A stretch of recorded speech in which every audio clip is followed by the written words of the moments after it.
Oh, guys, literally just came out of the water. Ooh, that was freaking cold. Oh, it might be summer, but that water is ice cold still. Now, also just reapplied some sunscreen.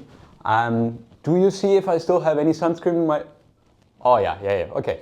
I'll be back in a sec with the third success story for this week because I'm on holiday. But let me quickly get into a position where I can comfortably make the introduction. One sec.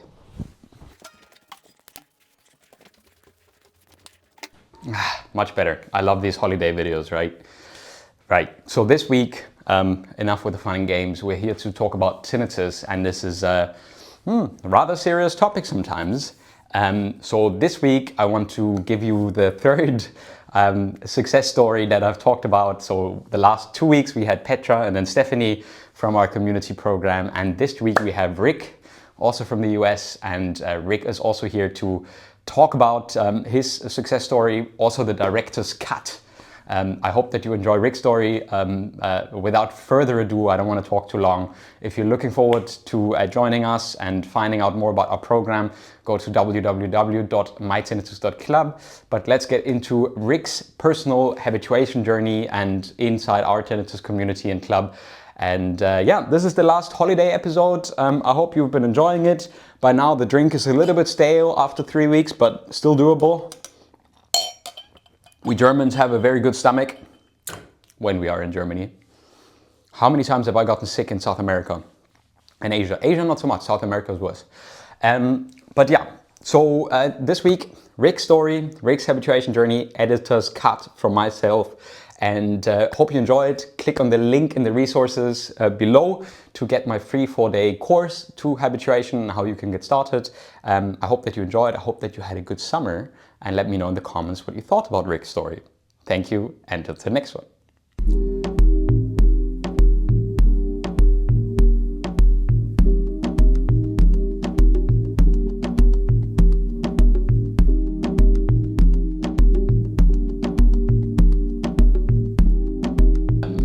And welcome everyone to this video or podcast or whatever format that takes in the end. Today we have another member of our valued club with us. We have Rick McNally from the US. And Rick, you have to tell us again where you're from directly, because Idaho? Was it Idaho? North Idaho, about 60 miles from the Canadian border. Okay, now I got it again. Okay, and Rick's been a member since I think last summer. And yeah, today we just want to talk a little bit about Rick's story inside our club, and maybe he can just give himself a warm round of applause here. So thank you, Rick, for coming on today. And yeah, maybe just introduce you briefly and talk to us about your journey a little bit. Um, I'm a retired machinist. Been machining for probably 30 or 40 years. And it was kind of strange. After I retired from machining, I just kind of noticed one morning I had a tone in my ear and didn't think much about it. Hmm. And then I would say a couple of weeks later, then I had another tone in the other ear, which was a high-pitched tone in my left ear. And of course, I went down the rabbit hole. I started looking, Googling things to try and find out what's going on. How can I fix this? This can't be, I can't go on like this. And the internet is not the right place to go to be Googling for tinnitus. There's too many stories that aren't positive, and there are way too many positive stories that I think really outweigh. But I went to see my doctor, and unfortunately, he put me on benzodiazepines, which I would say kind of quieted it down for the first couple of years. But then I was having more trouble with the benzodiazepine and side effects than anything.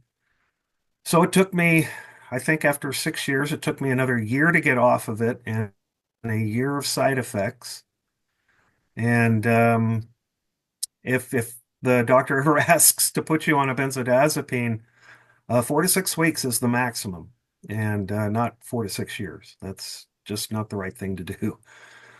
So I actually felt like I had to start from ground zero again because the orchestra came back fairly loud in my head. I would say a 7 or 8 out of 10.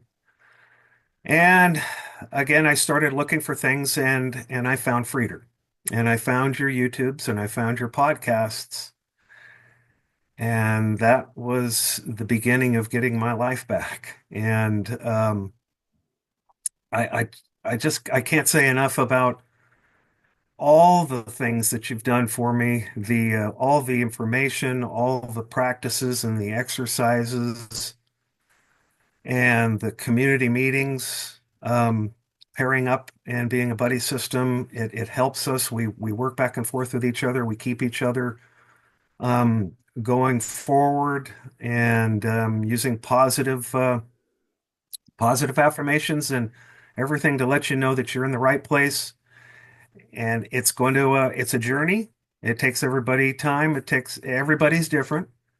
But I would say that for me, after about, I would say 6 months, 5 or 6 months of practicing, I all of a sudden, I had days where all of a sudden I noticed that my tinnitus was maybe a 4 or 5. It had come down a little. But the thing that surprised me the most was all of a sudden I realized I didn't react to it. I didn't I didn't have a reaction to it. And that puzzled me. Actually, I just wasn't ready for that. I wasn't expecting it. And I would say throughout the last 3 months, 3 or 4 months, I would say uh fluctuations. I call them fluctuations because that's a nicer word for it. I would have fluctuations probably, oh, 3 or 4 times a month, lasting 2 or 3 days. And I, I, I was thinking that I hope this isn't going to be harder for me because it's almost like trying to hit a moving target. It would come and go. But doing my meditations, uh, doing CBT and ACT, sometimes I thought it was a little funny. It was kind of funny, which kind of made the mood a little bit lighter. And what I started to notice was over time was just being positive and just accepting what was going on. It it's so hard to explain. It just started to get easier and easier. I mean, right now, it's probably a 5 or a 6, but it just kind of goes into the background when I get on with things. And yeah, I'd say I never thought it would happen. I was always thinking, like other people have said, oh boy, this is so bad. There's no way I'm going to habituate. And of course, that was one of the phrases that I had to correct myself for because I can't tell the future. And I have. I know it's a journey that a lot of these practices, the meditation, I'm probably going to do the rest of my life because it helps in so many areas of your life, Mm, not just the tinnitus. mm. And I'm so thankful, Frieder. You saved me. That's all I can say. You saved my life, and I'm back to living. I, I thank you for saying that. I really sincerely do, but you saved yourself. And that's the most important thing that you can experience, that you put the right things together. You came and you stuck with all the program, all the stuff, although it sometimes sounds ridiculous. I want to get into it in a moment because you already shared the word the orchestra. So maybe you can elude the listeners a little bit more to that. But you saved yourself, Rick. You just I'm here to provide that space inside the MyTinnitus.Club community and to have the practices and the coaching there for people to start learning what are the right strategies for themselves. And yes, partly I'm responsible for hosting that community and making this available for people with tinnitus. But then again, you have to do the work yourself, and you did, and you feel that you're getting better. So it's very, very important that you know that this is also progress that comes out of yourself, and it's also your self-earned progress, which is a massive thing for you in your life to experience, that you can come out of such a difficulty by, I mean, yes, a supporting system and so on and so forth. But in the end, most of it you did by trial and error, and applying the right tools out of the whole program that we have for yourself. And now to my second question, would you care to share a little bit more about the orchestra? Um, oh, the types of sounds that I'm hearing and that are going on, you mean? No, no, no, no, no, no. I mean the fact that you call it the orchestra. I mean that. I mean, for people, they will be like, huh? Why does it? What does it? What does it mean with the orchestra? Well, well, the orchestra, actually you gave me what I called my ACT key, and I had told you that I had several different sounds. I had two different sounds in my right ear that sounded like a police car in Europe. The same dirty, dirty, dirty, dirty. And in my left ear, I have a rumble and a high-pitched squeal. And I think I told you that the two-tone isn't too bad, and the rumble, I'm getting better at accepting. The high pitch was a little more of a challenge. And you said, well, you might want to think of the high pitch as one of the guys in the orchestra just can't get his instrument tuned correctly. And when you said that, I just started laughing about it and realized that that's exactly what I want to do. So in the morning, I would wake up, and of course, it'd be there to greet me in the morning. And instead of really going negative, I would just laugh and tell this little guy with his out of tuned instrument to sit here on my shoulder and hang on, buddy, because we got a day ahead of us and we got things to do. So hang on. And that's the way I go about my day every day. I tell that little guy to hop up there and hang on. And it just it gives me a different uh it changes my mood in a sense. And I just get on with my day, and I start to realize that over and over throughout the day, I would just be forgetting about it. I'd be going about my business and realizing, oh, wow, I haven't heard it for 3 or 4 hours. And of course, when I would think about it, oh, there it is, yeah. But just the fact that now I hear it and I think, why was I so upset about it? But it's so different now. It's there, but it doesn't bother me anymore at all. And I'm now going, I would say sometimes a week, maybe a little bit more without hearing it at all, day after day after day. Wow. And the first time I ever experienced that was when I went on vacation. And I think I told you I went up to meet my brother, and we went fishing on a river and camped out on the river. And I was kind of surprised that I didn't hear it the whole time I was on vacation. And when I came home, it was there to greet me. But all of a sudden, I realized that one really woke me up to, wow, habituation is it's accessible, and I'm getting there. And it just amazes me. I just didn't think it was possible. And now I'm thinking to myself, I'm living proof. It's happening. It's working for me. And I'm so grateful. I love that. Thank you for. Well, actually, if they did come out with a pill, I might be hesitant because taking medications and stuff, there's always some side effect or something that just doesn't work in your body that well. And at this point right now, if they said they came out with a pill and this will take care of it, I would hold off. I would wait just to see if other people took it and it seemed okay. But it's really strange to say this, but I really don't care if they come out with a cure because I'm not bothered by this anymore. It's amazing.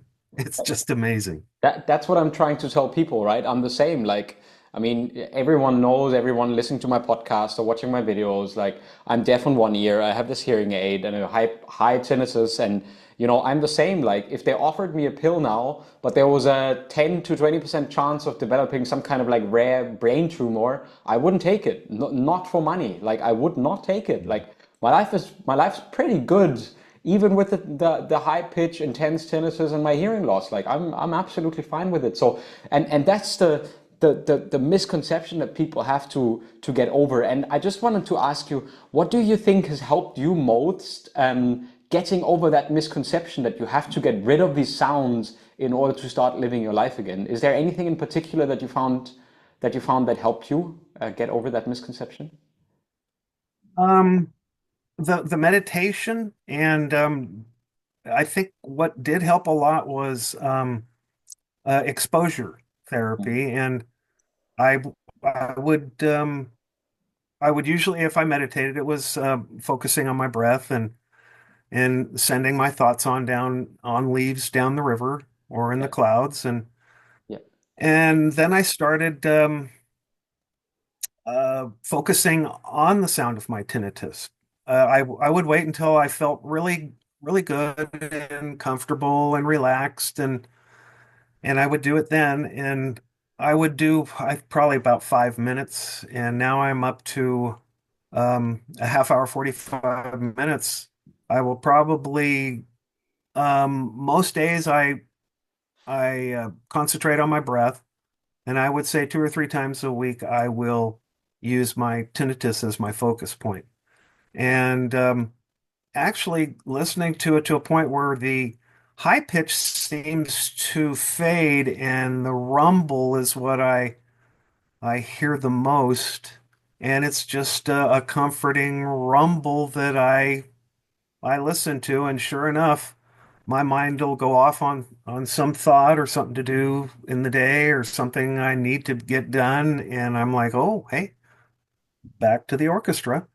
And that I never thought was going to be possible. If I sat there listening to that tinnitus, there's no way my mind is going to wander off. Well, it does. It does after spending time with the practices and letting your brain know that you are not freaked out about this. You're going about your business, and the brain's like, wow, the body seems okay. The body seems relaxed.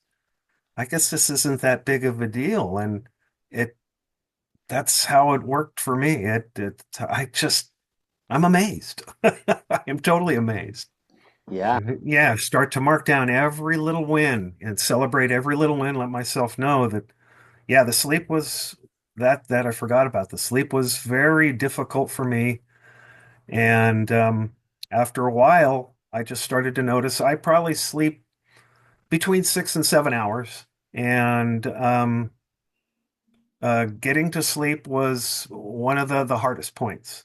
And now I go to bed and it's there with me, but I just go to sleep. I'm just amazed. And oh, what was it?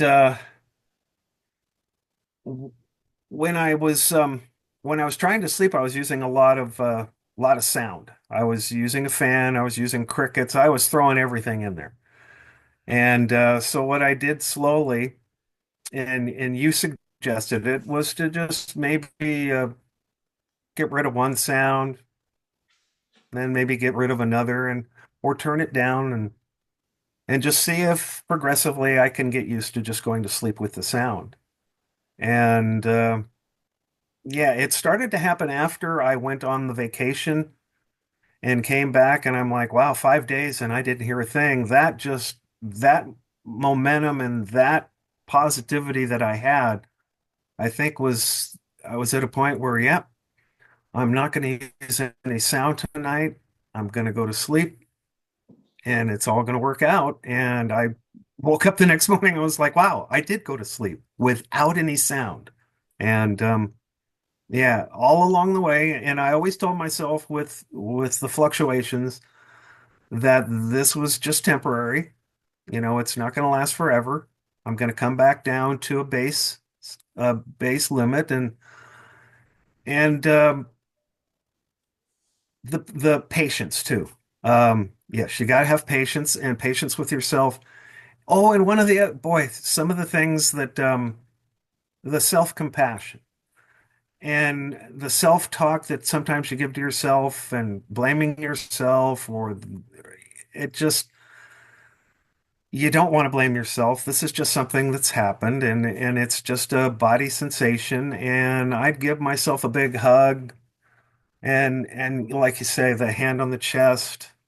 There's something to that you're giving yourself some self-compassion and not being mean to yourself. And yeah, the critic in your head can get pretty pretty angry and or mad. And no, the self-compassion thing, and I also use the self-compassion in the meditation and wishing everybody happiness and health and body and mind and stuff like that, and myself and friends. And I've learned that's the other thing.